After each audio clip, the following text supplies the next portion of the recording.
तो फिलहाल तस्वीरें देख सकते हैं आप हरियाणा के मुख्यमंत्री कुरुक्षेत्र में आज उनके कई दौरे हैं और कुरुक्षेत्र में लगातार धन्यवादी दौरों को लेकर इस समय उनका काफिला हरियाणा के मुख्यमंत्री नायब सैनी का काफिला जो है वो कुरुक्षेत्र के बीड़ पिपली गांव पहुंच चुका और जहां पर बहुत बड़ी संख्या में देख सकते हैं मुख्यमंत्री का इस समय भव्य स्वागत करने के लिए तमाम लोग, तमाम भाजपा के कार्यकर्ता जो है वो मौजूद है और सभी लोग बुके देकर, हार माला पहनाकर मुख्यमंत्री का स्वागत करते हुए जरूर नजर आ रहे हैं। और ये तस्वीरें लगातार आज कुरुक्षेत्र में आपको बता दूं कि मुख्यमंत्री के कई दौरे हैं और ये देख लीजिए पगड़ी पहनाकर मुख्यमंत्री का स्वागत उनका किया जा रहा है। तमाम जो कार्यकर्ता हैं वो स्वागत करते हुए नजर आ रहे हैं और लगातार क्योंकि धन्यवादी दौरे, उन धन्यवादी दौरों को लेकर मुख्यमंत्री कुरुक्षेत्र के साथ साथ मुख्यतः अगर बात करूं लाडवा के जितने भी आसपास के पड़ने वाले गांव हैं, लाडवा कॉन्स्टिट्यूएंसी क्योंकि मुख्यमंत्री का खुद का विधानसभा क्षेत्र है, उन तमाम गांव में जाकर लोगों से मुखातिब हो रहे हैं, लोगों से मिल रहे हैं, लोगों का धन्यवाद कर रहे हैं और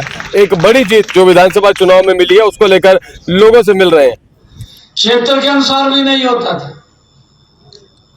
अफवाह फैली, कहा उड्डा है यार, भाई उड्डा कहाँ तैरे आज दम बैठे यार, कैसे आ जाएगा उड्डा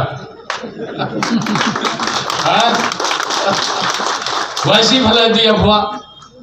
हमारे यहाँ के इधर के लोग बोले हैं, वो कहा जी गलती हो गई है, कहा हमारे तो अगली बार नहीं होने की लोगों ने मोहर लगा दी। लोग कहने लगे, कहा 2029 में, मैं आज कह रहा हूं ये लोगों की बात है, ये हमारी बात नहीं है। 2029 के अंदर भी चौथी बार भारतीय जनता पार्टी की सरकार बनेगी, ये लोग बोल रहे हैं। आज कर्नाटक की सरकार नहीं कर रही है, देखिए को और ये बोलते हैं, कहा ईवीएम खराब है, कहा अरे ईवीएम खराब नहीं है, कांग्रेस वाले हो ये साफ कर दिया आप लोगों की नीतियों को देख करके, झूठ बोलते हैं। और हरियाणा के अंदर हमने पिछले दिनों ये कहा कि जो हमारे किसान पट्टेदार थे, बड़ा विषय था, लोग लिटिगेशन के अंदर घूमते रहते थे, कोर्टों के चक्कर काटते रहते थे। मैं यहां भी देखता हूं हमारे एक गांव तो पूरा का पूरा पंचायत की जमीन में बैठा है, कोई कोर्ट में एप्लीकेशन ला देता है, कोर्ट के आदेश आ जाते हैं कि मकान गिर दो। हमें भी दिक्कत होती थी, हम बोलते थे मगर भाई मकान बड़ी मुश्किल में बनाया, इन्हों गिर दो। कोर्ट का आदेश भी हमें फॉलो करना पड़ता था, भी कोर्ट का आदेश तो मानना है।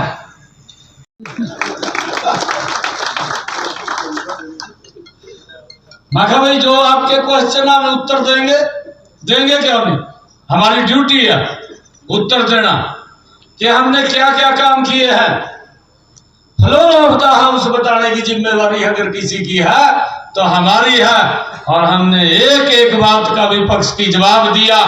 अंदर तो कुछ नहीं बोल पाए, बाहर का फिर झूठ बोल रहे, कहा जी सरकार ने कहा, कोई जवाब नहीं दिया। मगर ठीक है भाई तुम्हारा काम सारा दिन कांग्रेस के लोग झूठ बोलने पर लगे हुए हैं, और ऐसे ऐसे लोग हैं कांग्रेस के अंदर, एक से बढ़कर के एक झूठ बोलता है।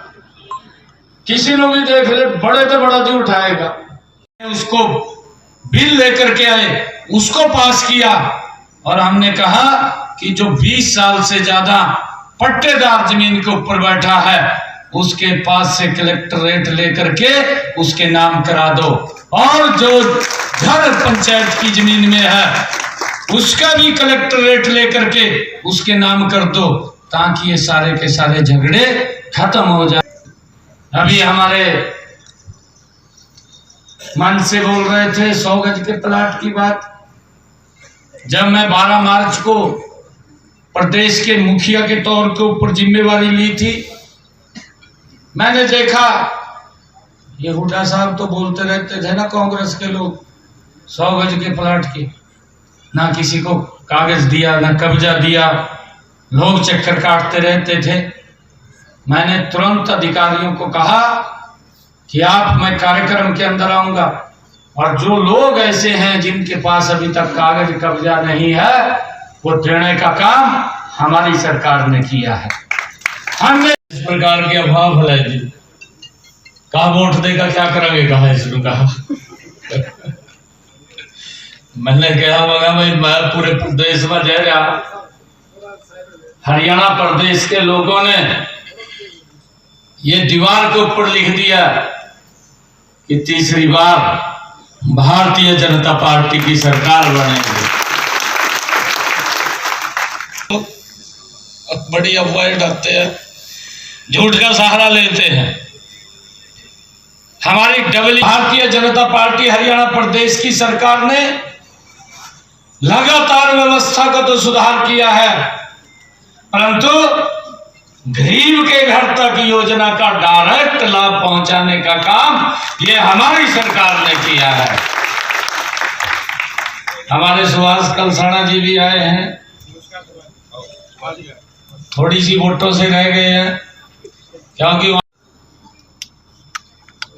बहुत बड़ी बहुमत के साथ यहां से कमल का फूल खिलाने का काम वो लाडवा की सरदारी ने किया है। मैं दिल से बहुत बहुत धन्यवाद। हमारी ये तीसरी टर्म की सरकार ये तीव्र गति से काम कर रही है, आगे भी करेगी। हमने कहा था बड़ी बड़ी समस्याओं का समाधान। हमने अभी विधानसभा चल रही थी, हमने विधानसभा के अंदर बड़े क्वेश्चन विपक्ष ने किए, वहां भी हवा फैलाई दी। कहा जी विपक्ष मजबूत है और ये तो नए आदमी है। मैंने कहा कोई बात नहीं भाई, एक भी विपक्ष का व्यक्ति उसके अंदर आप झूठ बोलने में बड़े माहिर है, किया कुछ नहीं, झूठ बोलते हैं। एक तो इनका नेता, उसने तो चुनाव से पहले ये बात कही थी, कहा कैथल के अंदर कहा मैं श्राप देता हूं, कहा बीजेपी को। उसने श्राप दिया, ये पता नहीं लगा कहाँ गया कहाँ नहीं गया। लोगों ने ही साफ कर दिया। भाइयों, लोगों को इन्होंने सुविधाओं का अभाव इनकी सरकार में रहा है। जिस गति से विकास होना चाहिए था नहीं हुआ है। आज हमारी सरकार के अंदर पिछले 10 वर्षों का अगर कार्यकाल देखेंगे, गति से हरियाणा प्रदेश का समान रूप से विकास हुआ है। इनके समय में तो उसको लागू किया है। कांग्रेस ने झूठ बोला, हिमाचल में बोला, कर्नाटक में बोला, तेलंगाना में बोला। मैंने उसका जिक्र किया था चुनाव के अंदर। इन्होंने झूठ बोल करके सत्ता तो हथिया ली, लोगों के जो वादे किए थे उनके ऊपर पूरे नहीं उतरे।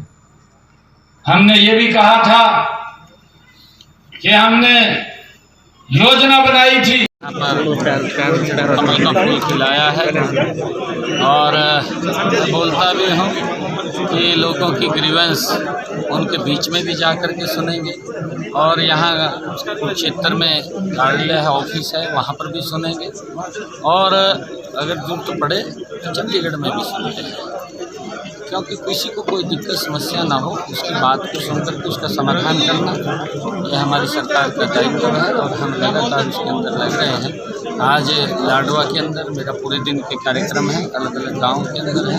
लोगों को मैं धन्यवाद कर रहा हूँ कि उन्होंने तीसरी बार बहुत बड़े मेंबर के साथ सरकार बनाई है और जो हमने काम किए हैं ऐतिहासिक काम पिछले 10 वर्षों में हमारी डबल इंजन की सरकार ने आदरणीय नरेंद्र मोदी जी के नेतृत्व में किए हैं। चाहे किसान के हित में है, महिलाओं के हित में है, युवाओं के हित में है और चाहे गरीब के हित में है। हमने लगातार हर काम पिछले 10 वर्षों में किया है। कांग्रेस ने 55 सालों में लगातार झूठे वायदे किए हैं और हर व्यक्ति का शोषण किया। महिलाओं का शोषण कांग्रेस ने किया है, युवाओं का शोषण कांग्रेस ने किया है, किसान का शोषण कांग्रेस ने किया है और गरीब को तो और गरीब करने का काम कांग्रेस ने किया है। उनके पास बोलने के लिए कुछ नहीं है, झूठ के वो बातें करते हैं और झूठ बोल करके लोगों को बरगड़ाने का काम करते हैं, उनके अंदर अविश्वास पैदा करने की कोशिश करते हैं। परंतु लोग कांग्रेस के इस झूठ को समझ चुके हैं।